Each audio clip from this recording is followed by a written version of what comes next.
Well, I would ask how I'm over here. I would ask how you're feeling, but I can see the emotion. You're so happy. Can you just talk to me a little bit about what this moment feels like for you? It feels like, I don't know, like, I won't say like a relief, but it's just like, okay, another step completed, and some people were like not convinced about my first appearance when I just really like made a big war, and won against like one of the, like very experimented fighter back in Paris, I mean, it was her 7th appearance, and I'm just like all green here, So yeah, I had to face Melissa this time, and I really wanted to just put on a show, make a big war and showcase my skills and make no mistakes like I could have done back in Paris, like and showing that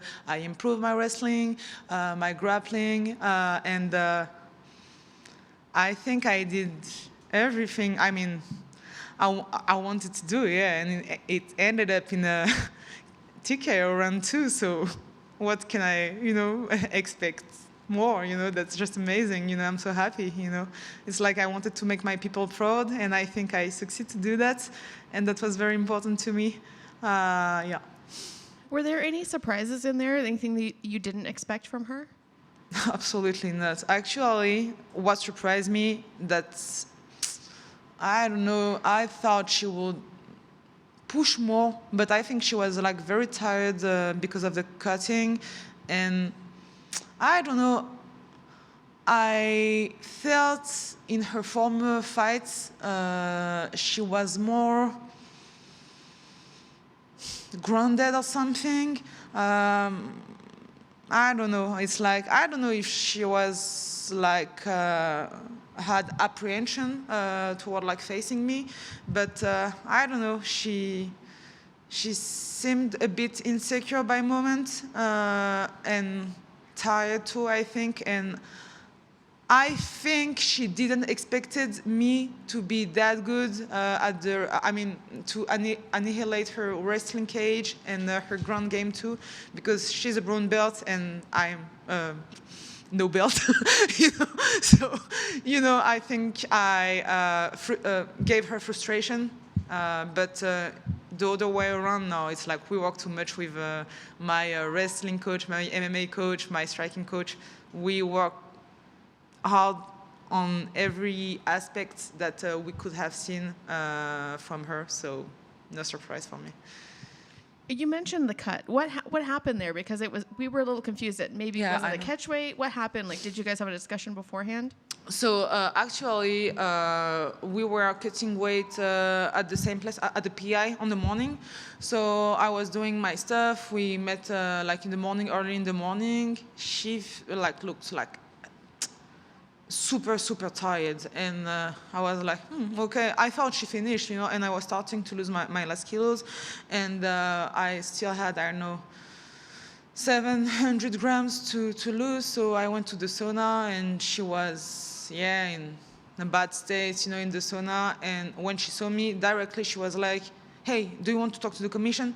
And I was like, well, I don't know, we still have time. It's like, why won't you go like until the end, And I agree with you. I don't want you to to jeopardize your health, because I don't want you to be sick before tomorrow. I want that fight to happen.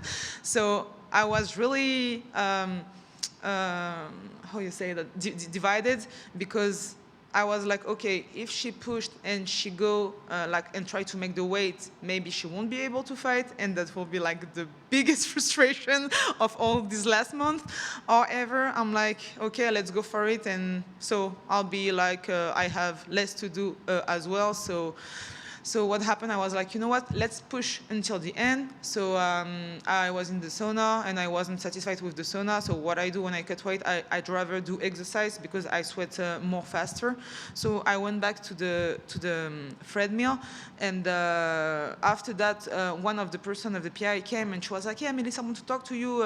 She wanted to catch weight, and I was like, but I just asked her to wait until 10:30 so we can know, And I talked to my coaches, and they were like, we don't used to do that, so go as we used to do until the end. And so I was like, damn, what should I do? I'm tired too. So I started running, and then with all that conversations, the person of the PI was like, anyway, you have to leave in 10 minutes, so you still have to break a sweat, and you're gonna be like super short. And I was like, well, you know what, let's do it, because she went the third time like, yeah, can we talk? And I was like, you know what, let's talk. So we just like, okay, let's go over this. So she succeeded to lose a bit more weight than me, like 300 grams. And I was like, okay, so we do the catch weight, but I just use my time to talk to you. So we go on a catch weight that is good for both of us. And she was like, yeah, okay, I'm good with that. I was like, well, okay. So it was on the morning, like, yeah, so maybe 1 hour before the weigh-in, she asked for. So that was a catch weight that was concluded in the end. What's the plan for the rest of the year following this performance? Do you want to get right back in there? Do you want to take some time off? I figured that would be the answer. I don't want no time off. I'm coming from Muay Thai, and I used to fight every month, and I'm like really, really sad when I'm like out of the ring or out of the cage. And actually, I was really, really like, I saw me when Volkanovski talked about being far away from the cage, because it's like I really feel like him,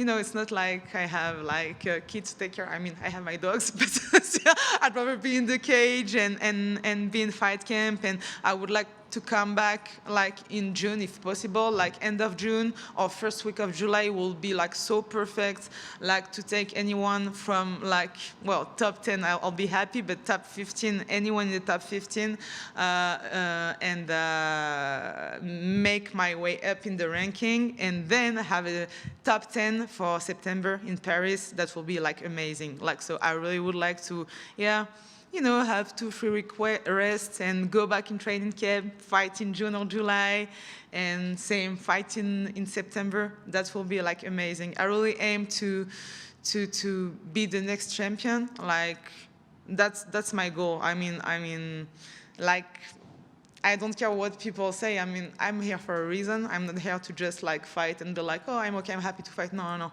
I want to mark my history. I want to mark the history like for France, like we 2 French female fighters in the UFC now, and Manon is like really like close to the title now. Her next fight, I hope, and I want to follow that path and be real quick to escalate the ranking and be the next champ by end of 2025. Do you believe that you should be ranked 15? Because she was ranked 15. So if you beat her, then technically you should have that ranking. Do you feel like that's where you'll be ranked? To be honest, I still wonder how like the UFC ranking works and who makes it, because I'm really like well ranked in the fight metrics, for example, and why Melissa got the 15th place when she only had 1 fight in the UFC that was against like a girl that was still very green, and my first fight in the UFC was against Jocelyn, who's 13-4. I was 6'1", I don't remember, 7'1". Thank you. And that was her 7th appearance in the UFC. That was my very first fight on the big stage. And I was like, damn, the girl that deserves the most to be 15 is me, regarding all that. So I really think, I was like, okay, maybe it was like a catch weight, but still very close to the bantamweight. And she offered me, I accepted. So that's true, I accepted, but that was still not my idea, So I think I just put on a performance that deserved to be ranked. So especially when, regarding the bantamweight division at the moment, there is not so much spectacular fighters. There is some, but there is some like between 10 and 15 that just are not that impressive, and I think I'm way more impressive than her. So yeah. Thank you. Just one for me. Can you walk us through that finish? You landed some devastating knees, and it looked like it caught her in the liver, and then you finished with that beautiful sort of series of head kicks and stuff. Kind of walk me through that. Did you know that those were going to be there available, and was that part of the game plan? Actually, the game plan overall was like to do my thing, so striking, because that's my thing, you know, and to defend the takedown, and you know, it's like if it ever goes to the ground, I'm also prepared for that, you know. So I had that opening. I didn't thought that she will like bend like this, because that Melissa would bend like this. I was surprised, and I was like, okay, I really just sting her like very well. And obviously when a girl will do that, the high kick just goes directly. You know, that's just like a reflex. That's my body memory. It's like Muay Thai, you know, so. Yeah, I was going to say, did you start licking your chops once she bent over? You seeing that there? I mean, yeah. It's like, the highlight. Yeah, I didn't rush, you know, I was like, okay, what is she doing? And because like now I'm so afraid, like my coaches will like laugh at this, but to make a fault, you know, because sometimes they're like, no, you cannot like kick like this. There is like free thing on the ground. It's like, you cannot do that. And I'm like, just like, you know, watching, and I was like, okay, I can go ahead, and you know, so yeah, so I was, yeah, that was just really satisfying, to be honest, too, because we've worked a lot with Redouane on that, you know, like if the person ever bend or go on the side, bam, I kick, you know, and that worked. And that was the dream of my coach too, which is very funny. Like now, like legit, he dreamed of that 2 days ago. So yeah.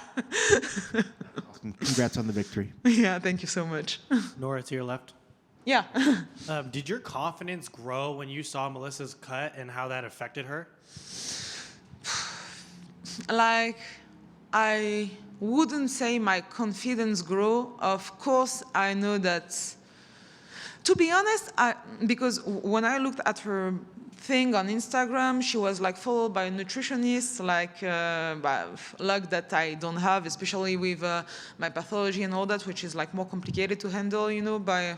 And I was like, okay, that's great. Now because I think before signing to the UFC, she didn't want to be in like a bantamweight anymore, you know. So because it was too hard to go that low, and finally I was like, okay, she's handling her weight great, so that's good for her, you know. And I really thought she will do the make easily this time, and when I saw her struggle like this, I was like, well, okay, well, I was kind of struggling. I mean, weight cut is never easy, you know, so it's like never like the most enjoyable thing, you know. So no, you know, because I think we're like, well, I thought we're in the same state, but honestly, no, I think she was like really kind of dying because of it. And I mean, I'm a human. I don't really enjoy to see anyone like this, you know. But no, it's not confidence growing. But what I thought is that I really felt that's maybe like an animal sense, or I don't know, that she wasn't comfortable around me, and maybe that she claimed her 7-0 to come since weeks on the internet, and she saw me like in real life. Maybe she had second thought that it won't be that easy, and I think I felt that. This question might be redundant. I might have missed it. Is there a list of names for you in the top 15 that intrigue you, that you're excited about? Like, oh, I want them on my list next. I don't have names. It's like I'm gonna take in names, you know. It's like anyone. I don't care, as long as they're ranked, and as long I can like make my way up in the ranking, the faster I can, because like, you know, I'm 34, 34, so it's like I'm not 20 anymore, so I just want to go and, you know, have the possibility to defend the belt several times. So just give me anyone, I don't care. Like, give me anyone, I really don't care. I'm ready. Congrats on the win. Thank you.